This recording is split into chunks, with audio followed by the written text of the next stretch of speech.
আগন্তুক পঞ্চায়ত নিৰ্বাচনক লৈ আগ্ৰাসীৰ ৰূপ গেৰুৱা শিবিৰৰ বিৰোধীক তছনছ কৰি পঞ্চায়তত বিজয় ধ্বজা উৰুৱাবলৈ বাজপেয়ী ভৱনত ধাৰাবাহিকভাৱে ইখনৰ পাছত সিখন সাংগঠনিক সভাত অংশগ্ৰহণ কৰিছে ৰাজ্যিক বিজেপিৰ নেতৃবৃন্দ।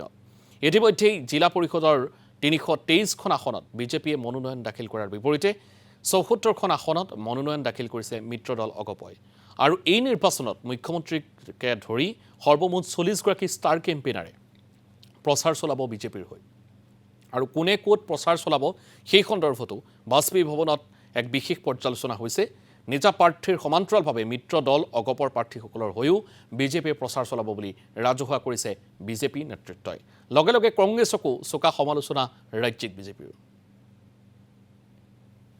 ভাৰতীয় জনতা পাৰ্টীয়ে প্ৰতিটো দিশ পৰ্যালোচনা কৰি সকলোকে বাবে দায়িত্ব অৰ্পণ কৰিছে।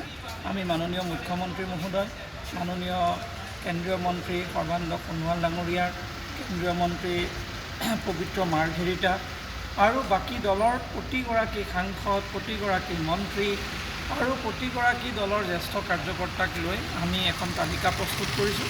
তেখেতসকলক আমি জিলা অনুসৰি দায়িত্ব অৰ্পণ কৰিম। কোনে কেনেকৈ কোনখিনি অঞ্চললৈ কেম্পেইন কৰিব আমি জোন কৰিম কেইবাটাও।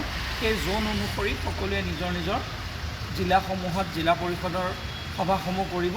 মাননীয় মুখ্যমন্ত্ৰীয়ে বিশেষভাৱে তেওঁ কিছুমান পদক্ষেপ ল'ব আৰু তেখেতৰ সংকল্প পত্ৰ হোৱাৰ পিছত সেই কথাখিনি তেখেতৰ সভা আমি সুকীয়াকৈ কৰিম।